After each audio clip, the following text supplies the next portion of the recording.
Treat! Hello everyone, the Green Scorpion here, and it's Halloween! Well, actually, it's early October, but admit it, you've seen the decorations out already.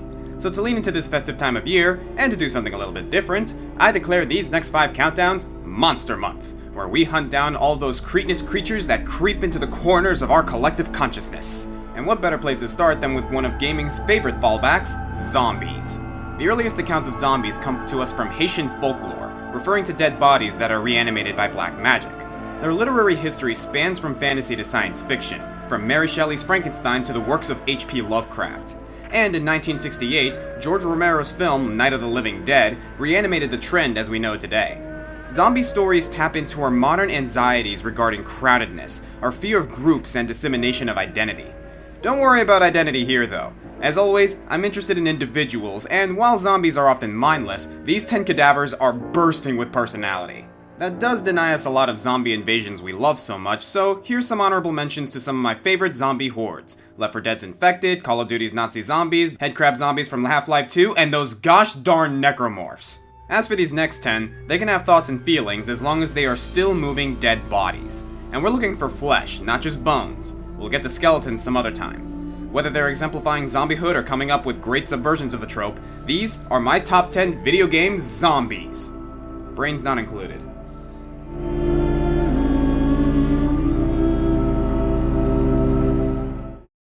The fatal flaw in this list is that I'm looking for zombie characters, but one of the greatest aspects of zombies is their ability to swarm.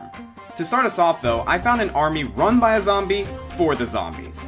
Introducing Dr. Edgar George Zomboss, the mastermind behind the invaders in Plants vs. Zombies. There's not much of a story here, not that we're asking for one. He's a zombie who somehow managed to retain his scientific genius after death, and now wants nothing more than to rule all of existence and eat brains. His cronies are pretty feeble-minded, though they are capable of speech and writing misleading tutorials. After Crazy Dave helps the player defend the lawn using weaponized botany, Dr. Zomboss devotes his afterlife to getting his battalion into your house, and he's vowed to personally eat Dave's brain as some kind of symbolic gesture of his superior intellect. He's also quite the inventor. He has a variety of mechanized suits that help him break your front lines, and he even invented a time machine and sprung his own zombie apocalypse in several different historical eras. We don't see him doing much shambling himself, but that's just because he's a good delegator. If there's a zombie on your lawn, he's probably to blame.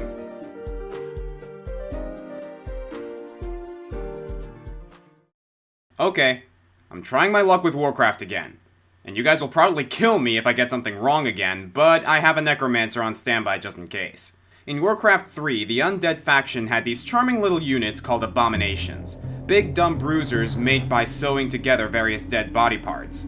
I guess people thought this was pretty cute because the model was used for one of the most infamous heroes in Dota All-Stars, Pudge the Butcher. I can remember this guy terrorizing me in early Dota, but to be fair, I wasn't completely clear on the finer points of MOBAs at the time. We'll get back to him, but just know that this mod gave Abominations more popularity, and in time, World of Warcraft breathed new life into him, so to speak, with a special variation named Stitches. Welcome to Darkshire, a town that's been cast in eternal darkness by a curse. Here, players can meet an old hermit named Abercrombie the Embalmer. He needs you to run out and get some supplies for him, including ghost hair thread, a ghoul rib, and some zombie juice. You probably should have caught on to what he was doing, but hey, experience points. Before long, Abercrombie has created his giant corpse bear, and you have to take him down. Nowadays, he spawns right at the battle site with his little necromancer daddy sitting on his shoulder. But back in the day, the questline spawned him at the graveyard and he would walk the road into town. Stitches is a level 23 elite, so if some low-level players just happen to be training on that road, well, they were in for a rude surprise. Some players would even bait Stitches all the way to other towns so he could wreak havoc on unwitting Alliance members. From what I'm to understand, some people were pretty upset about that. I just wish Abercrombie tailored him some pants first.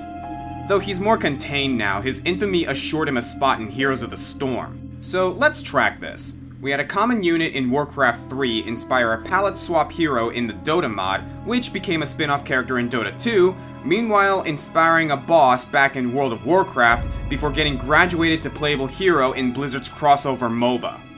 Living multiple lifetimes? Sounds like a zombie to me. Stitches and Pudge still have some similarities in their respective MOBAs, particularly the meat hooks. I hate to admit it, but Pudge had the original Blitz Grab. But Pudge isn't a zombie anymore, and while Pudge prefers dismembering, Stitches can spit bile, excrete noxious fumes when he's hit, and even eat opponents with the second mouth that he has on his torso. I promise the other entries aren't this gross. So much playtime makes Stitches hungry.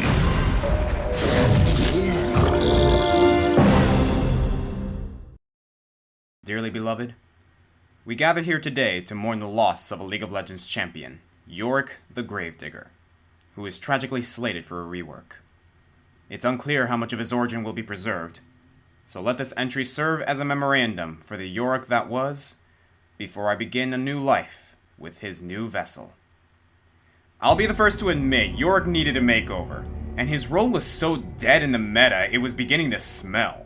The new artwork looks awesome, his new abilities are a lot of fun, and I can appreciate him having a more active role in the Shadow Isle story arc, but I find the backstory in his retcon betrays some of the simple brilliance in his design. Since I've already talked about his defunct powers before, I'll shift the focus to his design. Yorick wasn't supposed to be a grand symbol of justice or revenge or power. Next to Garen or Jarvan, he had humble beginnings as the last of the Mori family, who maintained Valoran's oldest cemetery, the Final Rest Memorial.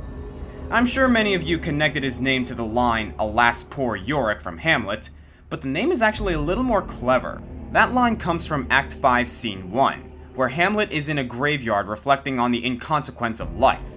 Hamlet spends this scene with a notable one-shot character, the Gravedigger, who digs up the skull of Yorick, a late court jester.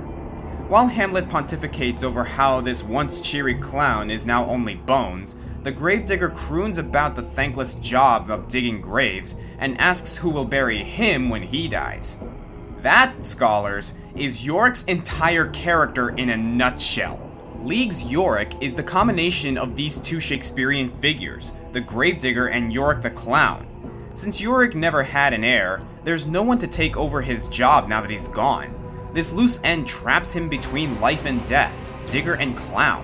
He continues his work, only instead of laying the bodies to rest, he leads souls to their final destination as ferrymen to the Shadow Isles. On top of that, Yorick's ferryman station makes him a psychopomp, a guide to the world of the dead that's appeared in many different mythologies, Greek mythology Charon, Egypt's Anubis, and the Grim Reaper. Even the name Mori derives from the Latin phrase memento mori, or remember thou art mortal. Yorick's is a story of a man who died but stayed alive because he just wasn't done working yet. I'm not pessimistic about the rework, but it's hard to see change. Oh, and they took out my favorite ultimate in the game. Thanks for that, Riot. At the end of the day, however, the rework is pretty awesome. He retained the original idea of his playstyle, and the white has earned a lot of neat tricks. It's just ironic. He always talked about preserving the memory of the Mori family, and Riot just expunged it. You will remember Yorick Mori. For number 7, how about something a little less morose? Rottytops from the Shantae series may be dead, but she's never been more alive. She's always bouncing around and she's cute as a button, but also kind of unsettling when you think about it. Just the name Rottytops is simultaneously adorable and grotesque. Roddy's been both a friend and an enemy to Shantae since the very first game. She travels with a zombie caravan, collecting information and scaring townsfolk, and she strikes a deal with the half-genie, a race. If Shantae wins, Roddy will open the dungeon that contains the Simmerstone. If Roddy wins, she gets to eat Shantae's brain. Fair enough? If you lose to her though, and you probably will at least once, she seems hesitant to execute Shantae and gives you as many chances as you need. From that point on, the two strike an interesting relationship built on admiration and agitation. This race is just the beginning of what Rottytops puts you through in the series. She's flirty, manipulative, and constantly making remarks about eating Shantae. I don't know, I think she might have a crush on Shantae. Am I the only one picking up on that? In Risky's revenge, she settles down with her brothers Abner and Poe. You have to stop her from eating a puppy, then go on a complicated fetch quest to make them coffee, only for them to betray you at the end by siding with Risky Boots and kidnapping your uncle. In Roddy's defense, I think her brothers made that deal with Risky and Roddy was just forced into it, but Risky goes back on the agreement anyway. Then in Pirate's Curse, you find her trapped in a web and being attacked by a giant spider, and you have to carry her to safety in one of the most irritating segments in the trilogy, only for her to reveal that she was faking her injury to gain your forgiveness. So why did I like this character again?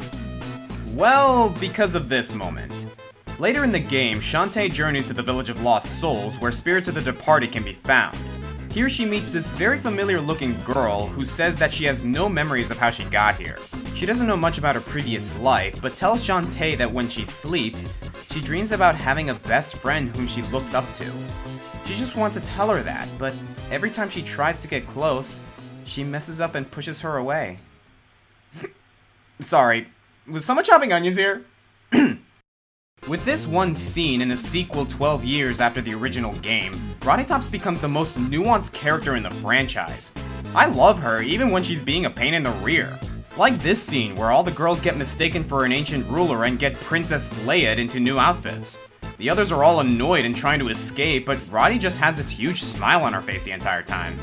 She's bubbly, fun-loving, and in Half Genie Hero she's going to be playable? Take my money, way forward! Sorry if there are some tear stains on it. Onions.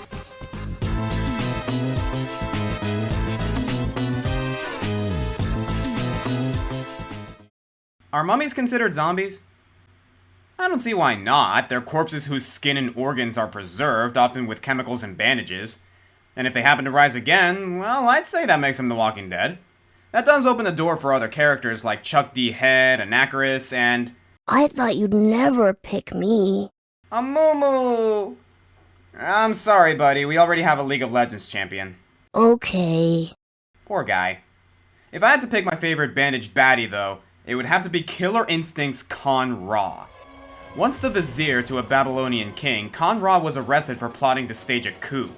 The king bandaged the vizier and had him cursed to rot.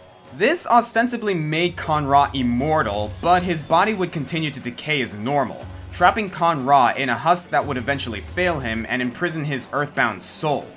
That's pretty cruel, but Khan Ra sought to use this to his advantage. He trained himself as a sorcerer, collecting knowledge from all of the world's great civilizations from Egypt to Phoenicia, collecting mystical artifacts and balancing boons and curses to keep himself going. This was all well and good until the Incans had him executed for posing as a messenger of the gods. He was burned alive and his ashes were sealed away for centuries, but in the modern day they were accidentally spilled and the warlock reconstituted himself to continue his work. Wow.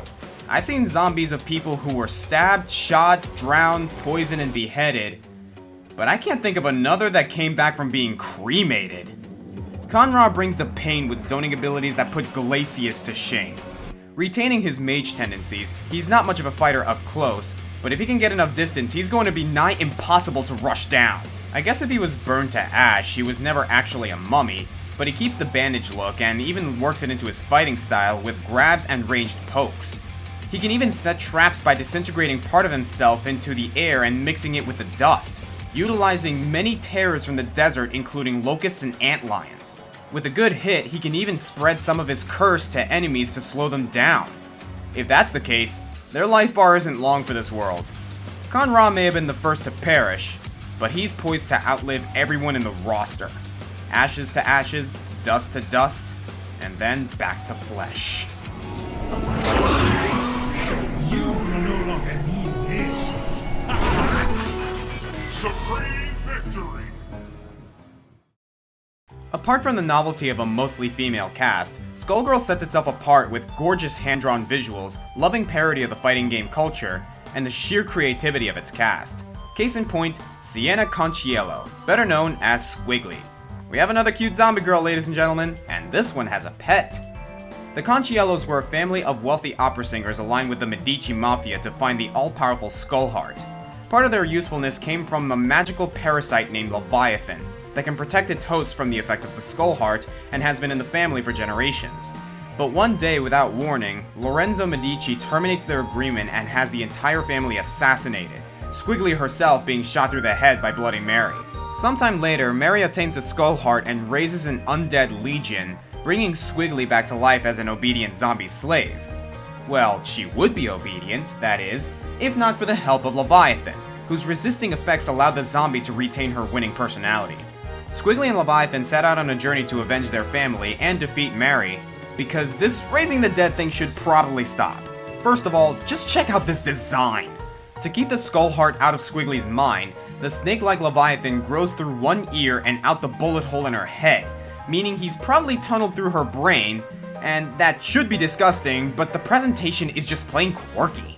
It's a more realistic approach to how a zombie would work, sort of like the caterpillar mushroom, a real-world parasite that controls bugs to help them spread their spores. But Leviathan's classification of a parasite is a little misleading. By definition, parasites are supposed to be fully taking advantage of a host. Unlike Eliza, who commands her parasite, or Ophelia, whose parasite tends to drag her into dangerous situations, Squiggly and Leviathan are a symbiotic team with an actual friendship, and that synergy shows in combat.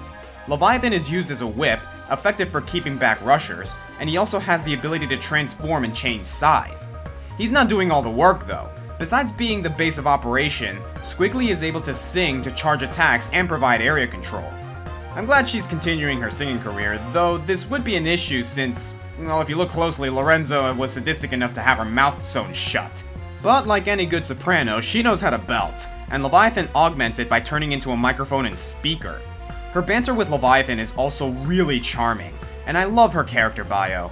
Under her dislikes, beneath the names of her enemies, she lists thunderstorms, rude people, and not taking karaoke seriously. Oh, and being dead, but at least she makes the most of it. The Contiello tradition lives on. I couldn't do it without you. Well, here's a series I've never talked about. Darksiders 2 has a grueling gauntlet called the Crucible, a tower of terror that pits you against 100 waves of increasingly formidable foes, ending with a duel with the hulking Pale Rider. Upon his defeat, the Pale Rider acknowledges your skill and bids you face his master. You scale your way to the top and you find this. Death, you made it! I do admire your tenacity. I'm redecorating. I need your opinion.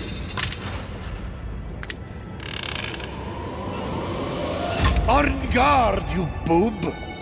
Oh my god, it's him! Okay, let me back up here.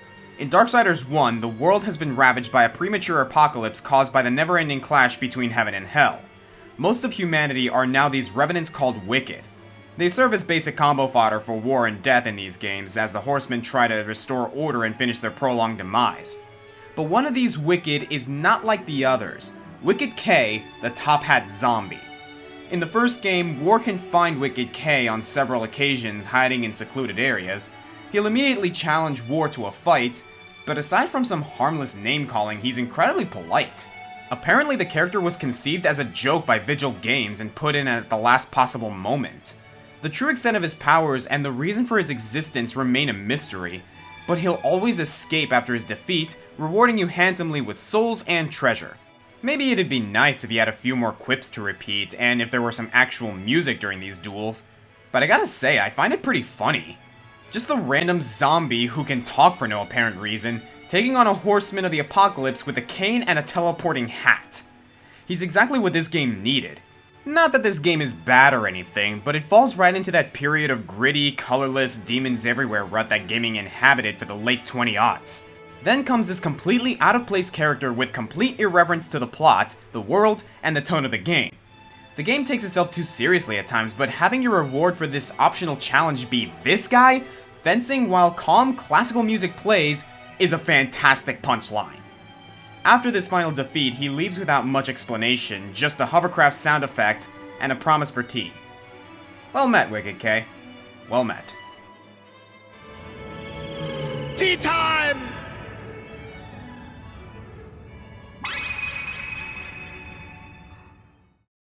He may not be my number one, but I can't think of a character that better exemplifies the criteria of this list than Stubbs the Zombie. Oh, this is gonna be fun. If you've never heard of him, Stubbs is the star of Stubbs the Zombie, Rebel Without a Pulse, which fell into the stores at the posterior of the original Xbox lifecycle. It's one of those hidden gems, showing some budgetary restrictions, but still incredibly unique and charming. And did you know this game is in the Halo engine? Seriously, it was made by Wide Load Games, founded by one of the co-founders of Bungie, Alexander Seropian. Weird. In 1933, traveling salesman Edward Stubblefield is down on his luck trying to provide for the girl of his dreams, Maggie Monday, when he's murdered by Maggie's controlling father, Otis. The zombie Stubbs rises from the earth 26 years later in Punch Bowl, Pennsylvania, a city that's reached the 21st century 4 decades ahead of schedule.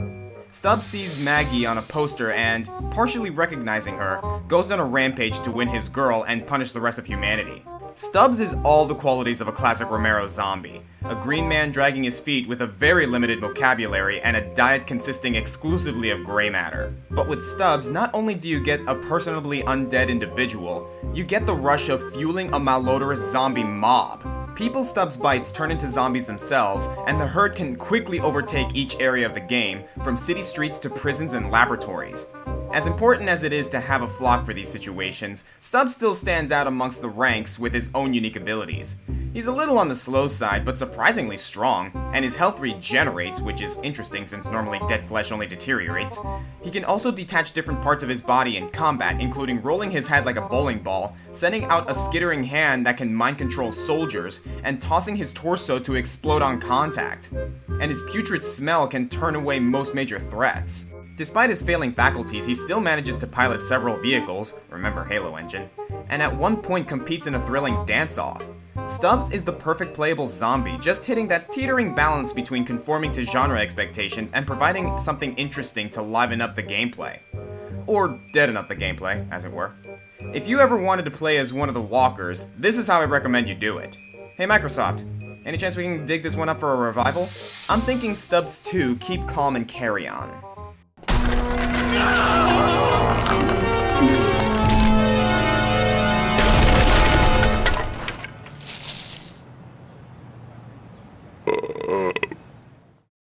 Ooh, Darkstalkers! I don't think I've talked about this game either, and I'm sure I'm going to get a lot of mileage out of it for this month. After all, it's the quintessential monster mash of fighting games. There are a few directions I could go here. Lord Raptor would be the obvious example, or Victor for a more Frankensteinian take, but I have to go with Shenko for pure creativity. Shenko is what's known as a Zhangxi, a kind of Chinese hopping zombie. Never heard of it? Neither did I until I played this game. Depending on the story, Zhangxi can have vampire or ghost traits as well, but in Shenko's case, zombie is the most fitting. These creatures are typically the result of a dead person having unfinished business, a malignant spirit inhabiting a carcass, or some imbalance of ki overtaking human remains. In Chinese culture, they're usually depicted in round hats and long-sleeved robes as worn in the Qing dynasty, which makes sense given the time period in which they were first described, and they're said to be so stiff from rigor mortis that they're unable to bend their joints, forcing them to hop from place to place with their arms outstretched for direction. So if you ever wondered what those weird enemies from level 4 of Super Mario Land were supposed to be, well, now you know. They also usually have those spirit tags hanging from their foreheads, which are meant to bind them or exorcise a spirit. All that considered, they got the look down pretty well for Shenko. She's a lot more mobile than your traditional Zhangxi, but still has an unpredictable jankiness to her movement, and her main stance harkens back to the hopping look. She's pretty creepy in context, but the developers actually managed to make her kind of adorable. Man, how is this another cute zombie girl? Why is that a thing? In Shenko's case, she was transformed when she and her sister, Mei Ling, tried to defend her village back in 1730. To do this, they used a forbidden spell that imbued Shenko with the power of a full-sized army. The side effects were interesting. Shenko died, but her spirit never really evacuated her body, it just sort of stayed there, and she could suddenly produce an entire armory of weapons from her sleeves. The power would have been too much for her to control, but fortunately Mei Ling was turned into a spirit tag, just go with it, and is able to seal her power to a manageable extent while keeping Shenko's brain fully intact. Together, they fight as a union of body and mind. Also, when I said weapons, I didn't mean basic spears or arrows. We got giant claws, enormous floor-sweeping swords, guillotines, giant chains, weighted steel panels, and enough spiked balls to fit 100 Temples of Doom. And that's just for starters. She also happens to be one of my favorite characters in Marvel vs. Capcom 3. I don't care if she's low tier, she's just such a wild card, and her Senpubu assist can really mess your opponents up. She also makes a notable appearance in Project X Zone. That game has a partner system where characters work in teams of 2. Yuri is with Estelle, X is with Zero, and so on, and Shenko pairs up with Frank West. Notable zombie killer Frank West. That is hilarious. She's just so friendly that it doesn't even matter anyway. It just goes to show that being a zombie doesn't have to completely change your life, as long as you keep your loved ones close at hand.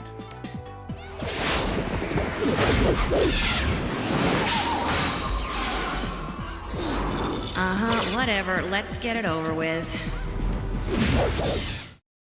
It's been fun examining some trope deconstructions like Stubbs or subversions like Shenko, but for number 1, we're heading to the reigning king of zombie games, the Resident Evil franchise.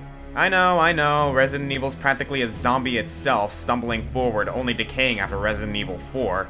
But man, they've given us a lot of zombies. Those entrance-making dogs, the terrifying Crimson Heads, and all those hospitable ganados that the game explicitly tells us aren't zombies. I know they're just people being controlled by parasites, but that's kind of what a zombie is. Fine, your rules, Capcom. We'll stick to the older games. The enigmatic Umbrella Corporation developed the T-Virus to turn the living into sub-sentient bioweapons, and took things one step further with the Tyrant Project. 1 in every 10 million test subjects saw staggering mutation in muscular and skeletal structure, and were controlled by the addition of a tentacled parasite to replace the subject's brain. Come on, Resi, do parasites count or don't they? The European branch of Umbrella wished to replicate the American Tyrant Project with one special experiment, one whose parasite would cause an even greater mutation but still retain bits of the host's intelligence, allowing a zombie to carry out orders like never before. Under the cover of the Raccoon City destruction incident, the Nemesis Type T was unveiled.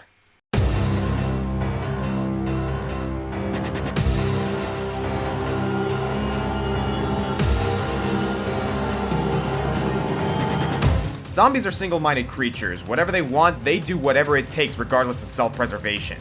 Many of the characters on this list subvert that, and that's why I like them, but Nemesis has a more traditional behavior that still challenged what players knew about zombies.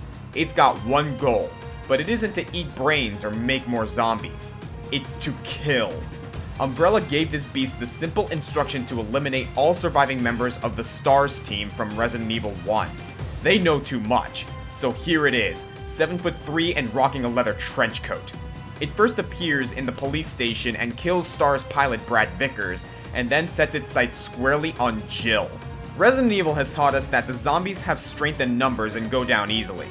But you can't just cap this thing with a shotgun and call it a day. Not even the tyrants have prepared you for this. It will not stop. Check the title of the game. Resident Evil 3 Nemesis. And that's what it is. Your nemesis. It's here to make your next 5 hours a living hell. The game's only scripted to have him chase you at certain points of the game, but it feels like he's right behind you the entire time. Fire doesn't kill it, electrocution doesn't kill it, it can get knocked off a 7-story clock tower or be fully submerged in acid, it will come back. It can track you for miles, and early in the game picks up a rocket launcher. Umbrella did a good job with the intelligence thing. It can operate tools and reason out strategies. It even shoots down your helicopter before you can escape. It's not winning any Nobel Prizes or anything, and you can still count on some wonky enemy tracking, and every once in a while it will get caught in a corner while running at you. But I like a little stupid with my zombies. It's also got the Any Alpha parasite living in it, which can present its own challenges. Nemesis can suddenly lash out with the parasite's tentacles, and even those lucky enough to survive a hit are infected with the T-Virus, forcing them to go find a vaccine before they become a zombie as well. Not a cool zombie like Nemesis either, just a lame lesser zombie. Guess where Nemesis knows to guard? The vaccines! Touché, worthy Nemesis. It does sustain some pretty crippling damage throughout the game, but when in a jam, the parasite will just absorb some nearby corpses, or even a tyrant, and mutate Nemesis into an indescribable mass, all worth it as long as it can keep chasing you. When it comes to singular threats, Nemesis sits among the pantheon of great horror game monsters like Pyramid Head and SCP-173. And if you really want to impress me with a character, throw them into a fighting game. Nemesis Type T in Ultimate Marvel vs. Capcom 3 is freaking awesome. If you don't think a guy this slow can hurt you, Nemesis will see to it that he's not the only dead guy on the battlefield. I'm the Green Scorpion, and thank you guys for joining me for week 1 of Monster Month.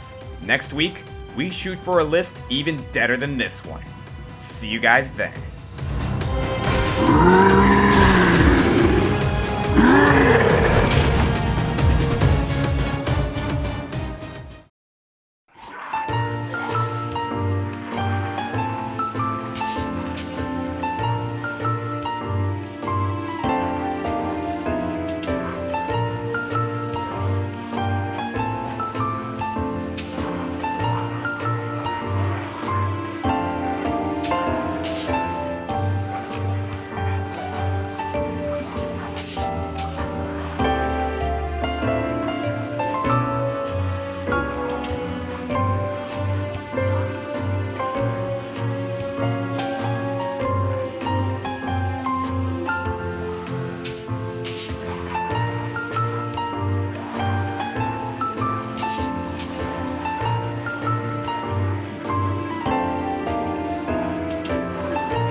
Oscarito!